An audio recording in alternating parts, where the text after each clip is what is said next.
Hi guys! Welcome back to this channel. So, for today's video, hindi tayo mamamasyal or hindi tayo parang daily vlog or weekly vlog. This video would be about a haul. About my Watsons and Anko haul. Of course, before we start with this Anko or Watsons haul, meron din akong i-add na very tiny stuff lang na binili ko for our dogs or our fur babies. So if you are interested, please keep on watching!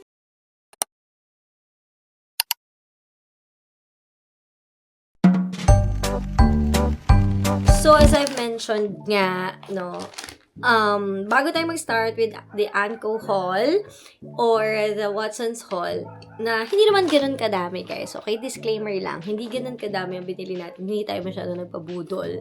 Kasi masyado na tayong binubudol ng mga yan.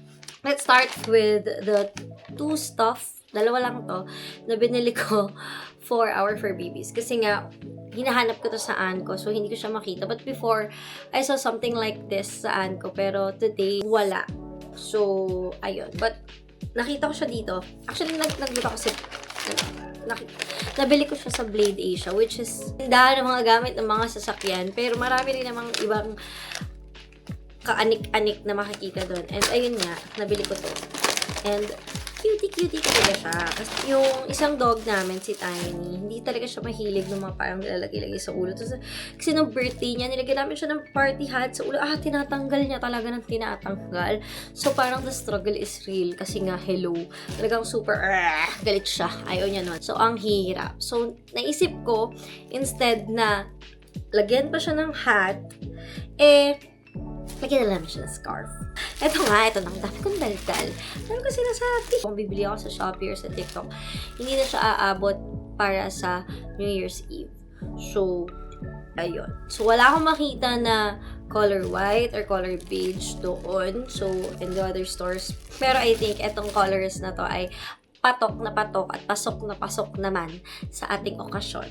Be it Christmas or New Year's Eve. This one, ang cute. This one is for Luna and this one is for Tiny. It's a scarf actually. Cute niya.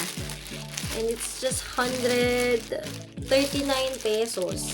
Guys, look at it. And for the pogi or for the gandara na ang inyong mga fur baby, diba? Bagay. Aso yan siya. Ang cutie. Ayan. This one's for Tiny, the bigger one. Because Tiny is our ambol. So, ayan. Ito ang outfit niya of the night on New Year's Eve. While, for Luna, ayan, red. So, kay Tiny ay green. And then, kay Luna, our Shih Tzu girl, our baby girl, is this one, the red one. So, very little lang kasi, ayan. Yung mga super cute. Twinning sila. Red yung kay Luna. And then, green yung kay Tiny. So, that's not part of the Anko or Watsons one. Now, we proceed naman sa Anko. Hindi akong i-bash kung bakit tatlo to because wala silang malaking paper bag na available. So, they just had to use 3 bags. Kasi nga, hindi kasya. So, dito muna tayo sa first paper bag. As mentioned, hindi kasi ako confident kung go si Tiny sa mga outfitan na nilalagay sa ulo. That's why I had to buy something na scarf para din naman may outfit or may OOTN siya on Christmas or on New Year's Eve. So, yeah, di ba? Cute ones. So, di ba? I-ano ko lang, i-flex ko lang. So, ayan, sa ulo. And then, sa neck. So, hopefully, isuot talaga ni Tiny to on New Year's Eve. Sana. This toy, ito naman, si Christoph, ayan. Muni siya. Kasi gustong-gusto niya talaga sanang matry yung dun sa MOA na, yung, nakalimutan ko kung anong klaseng museum yun. Pero yun yung, parang you can decorate this one.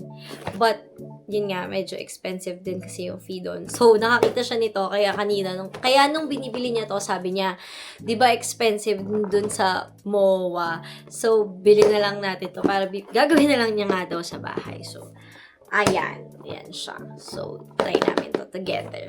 On to the next bag. Well, this one naman ay for the house. Ayan, ito. This one is the 3 Christmas natural tea towels from Anko. So, nag 50% off na kasi siya. So, 75 pesos na lang tong tatlong to. Yan. That's why, binili ko na. Kasi nga, on New Year's Eve, gagamitin ko rin naman siya kasi magsiset up ako ng aming dining table. So, isasama ko siya sa mga kaek-ekan ko. So, hindi ko alam kung ano ba talaga yung color of the year. But anyway, next is...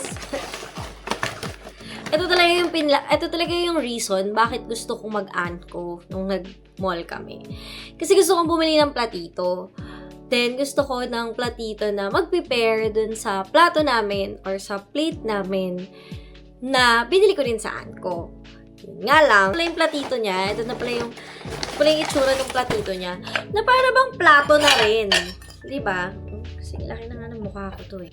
I got 3 of this from Anko. So, 100 peso each. Side plate. So, ito na yung platito niya. Ang laki. Pero ang laki rin kasi talaga nung plate nito or nung pinaka-plato nito. But yeah, ito na yung platito namin. But I think, ito pa yung mas magagamit on a daily basis. Kasi mukha na siyang plato talaga. But 3 of this for our... that would serve as our saucer. Kahit di siya mukhang saucer. Pero syempre, gagamitin ko rin siya on New Year's Eve sa pag-plating ko. And, diba? Yun lang yun eh. And then, next, yung last bag natin from Anko. Okay. So, eto, pambahay ulit. Partner to ulit. Ito rin yung isa sa mga dahilan kung bakit ako pumunta ng Anko. Ay, yun nga, yung para mapartneran yung plate namin na binili ko before Christmas. So, now, ayan. Nilan ko na rin ng mangkok. So, for our mangkok. So, I got 3 of this kasi 3 lang din naman talaga kami sa bahay. So, I got 3 of this. 100 each din to. As far as if tama. Oh, yeah. Side bowl. So, 100 peso each. So, ganyan yung itsura niya. Very sophisticated, very classy lang. Very aesthetic. So, ayan. Partner siya. Kasi meron kami nito na mas malaki. Mas malaki pa dito.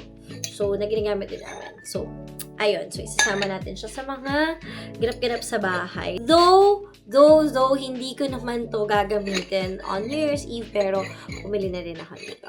So, yarn. What else? Wala nang laman. Yan lang siya binalot.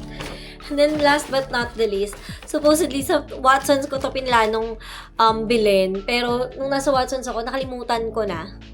But, ayun. Eto. Bumili ako nito sa Anko. Exfoliating pads. Ayan. So, yeah. Now, we proceed with our Watsons bag. Very, very cute lang to. Very, very cute. Hindi to tulad nung Watsons haul ko na ginawa na nabudol talaga ako ng lubusan. So, to start, ito talaga. Ito yung dahilan kung bakit ako mag-Watsons. Again, yung dahilan bakit talaga lang ako mag-Watsons is for my toner or for our toner. Kasi parehas kami ng toner na ginagamit ni Kurt. And the cotton pads. Pero ayun na nga, as usual, nanganganak lang. Pero hindi masyadong nanganak for today's video. Promise. So, ito na nga. Again, sa Watsons, hindi ko nabili yung cotton pads.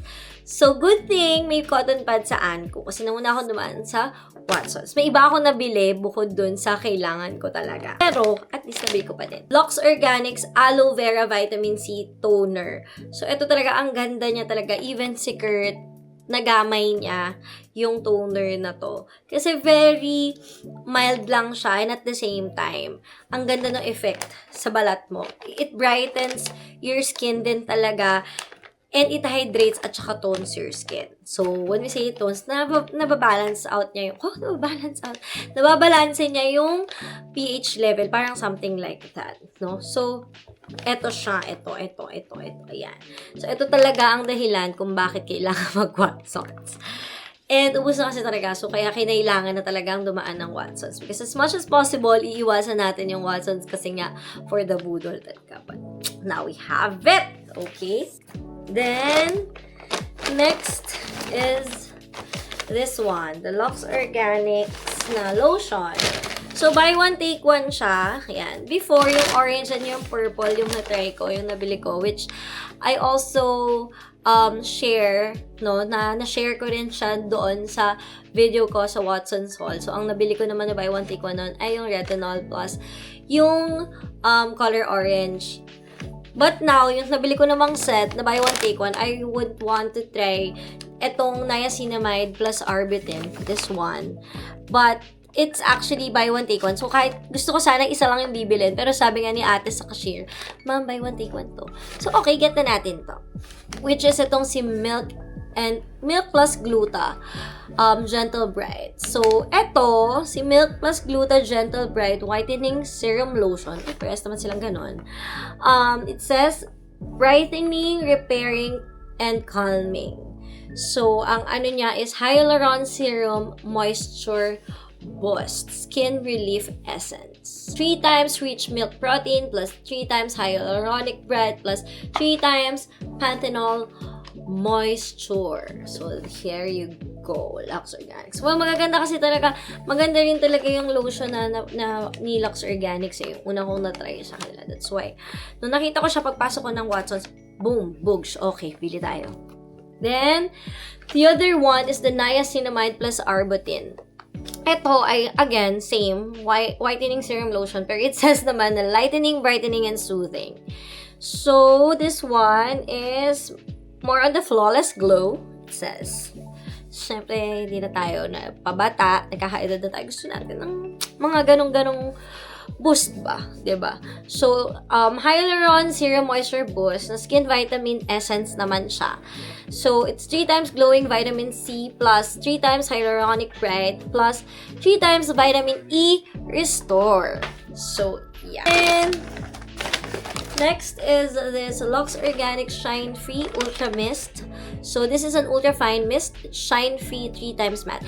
Actually, before pa, gumagamit ako nito, pero parang in-upgrade na nila. So, nung nakita ko siya kanina sa Watson, sabi ko, get ko to. Gusto ko nito. Lux Organics din. So, very, very good talaga yung mga Lux Organics product. And then, eto pa. I really need to buy something like Micellar Cleansing Water in Oil. This one is from Garnier. So, it's Garnier Skin Active Micellar Cleansing Water in Oil.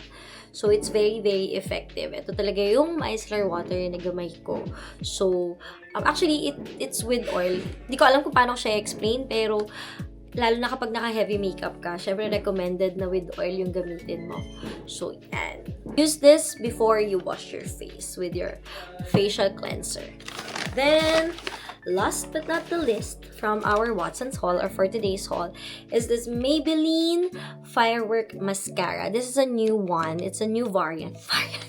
It's a new one from Maybelline. So, yeah, I haven't tried it yet, but I heard and I've watched a lot of people na ginagamit to and maganda yung review nila. So, I just had to try this one. That's why I bought it. And wala na rin naman akong daily mascara. So, let me try this one anyway. So, yeah, that's all for today's haul. Yun lang naman ang ating mga naibudol sa ating sarili. But still, hindi naman yun budol kasi ginagamit. At gagamitin din naman talaga natin yung mga nabili natin for today's video. So, yun lang. And thank you so much for watching. Bye!